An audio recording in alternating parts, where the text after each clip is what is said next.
suis Mahfouz. Je suis l'un des villageois qui habitent à Tundout. Et mon père est propriétaire du gîte à Modo. Et voilà, je suis un villageois normal qui fait sa vie, qui travaille. Dans la semaine, la plupart du temps, il y a des gens, des visiteurs dans le gîte. On s'occupe d'eux. Et après, il y a une partie pour la famille aussi. Une partie pour faire d'autres activités, marcher un petit peu, faire un petit peu de vélo. Il n'y a pas de grands changements, mais ça a vraiment développé, surtout dans les routes, les infrastructures. Et après, il y a beaucoup d'écoles, Avant, il n'y avait pas des lycées. Maintenant, il y a un lycée à Tundout. Il y a les routes. Et au niveau de population aussi, il y a plus de monde qu'avant. Tundout, c'est un très, très grand village. Il y a beaucoup de petits villages. Et c'est une vallée des amandiers qui aussi reliait la partie nord et la partie sud du Haut-Atlas. Donc on est sur la partie sud du Haut-Atlas. Il y a beaucoup de villages, plus d'une centaine de villages, qui est vraiment dans 2 communes. Ici, ce n'est pas seulement à Tundout, mais dans les 2 communes qui sont là. Il y a Tundout et après il y a Eminoulam. Les 2 vallées, elles sont attachées ou pas. C'est la même vallée qui continuait jusqu'à la montagne. C'est mes parents qui ont déjà une petite maison, ils s'est transformé en gîte. Et comme ça, ils ont l'idée de faire connaître la région aux gens. Et voilà, parce qu'ici, il y a vraiment un très très bon paysage. Il y a la vallée, donc il y a la montagne. Et vont faire découvrir la partie sud du Haut-Atlas, parce qu'on est juste au centre, au monde. Normalement, dans la culture, toujours les enfants ils sont toujours avec les parents. Et comme ça a commencé comme ça, sans donner toujours un coup de main aux parents. C'est la palmeraie du Skoura, l'oasis du Skoura, et qui est aussi un très très bon oasis à découvrir. Et voilà, si tu finis de découvrir du oasis, tu viens de découvrir la vallée et la montagne. Pour les touristes, ça vient de toutes les directions. Donc il n'y a pas seulement, il y a des gens qui viennent directement de Marrakech vers ici, passent vers Talouet, donc ils visitent la vallée, ou qui viennent de Boumendadès, ou qui viennent de Ouarzazate.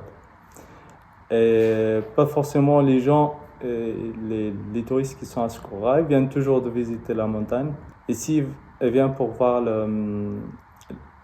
la vie quotidienne des gens et voir comment ça dépayser un petit peu et voir la vallée, voir la montagne.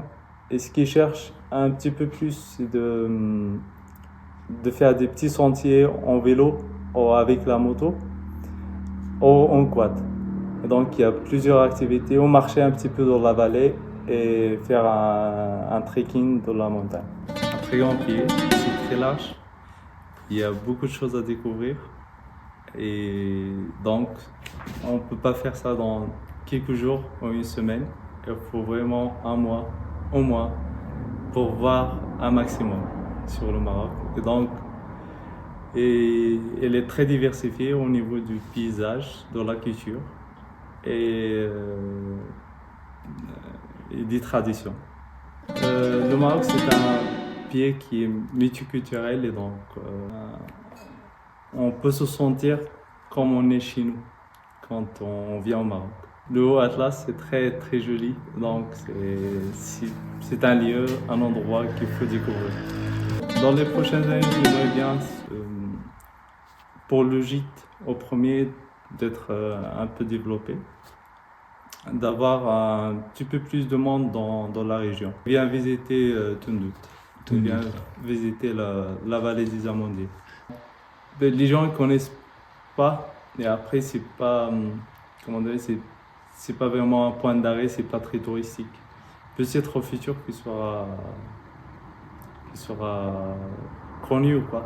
Déjà commencé, les parents ils sont déjà commencés, donc on aimerait bien de contribuer pour se développer la région, quoi. L'un des rêves, c'est de voyager un petit peu dans le monde entier.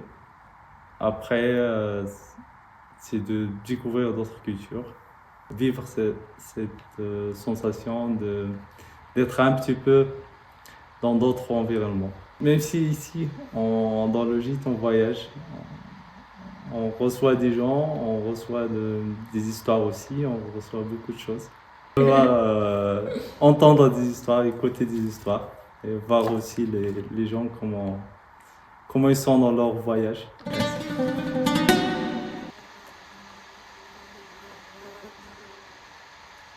C'est spécial et il a un goût d'une plante au Maroc qui s'appelle le henni. Le henni, c'est une plante avec laquelle on fait des tatouages traditionnels sur les mains et qu'on met aux cheveux aussi. Un produit qui est utilisé dans la beauté.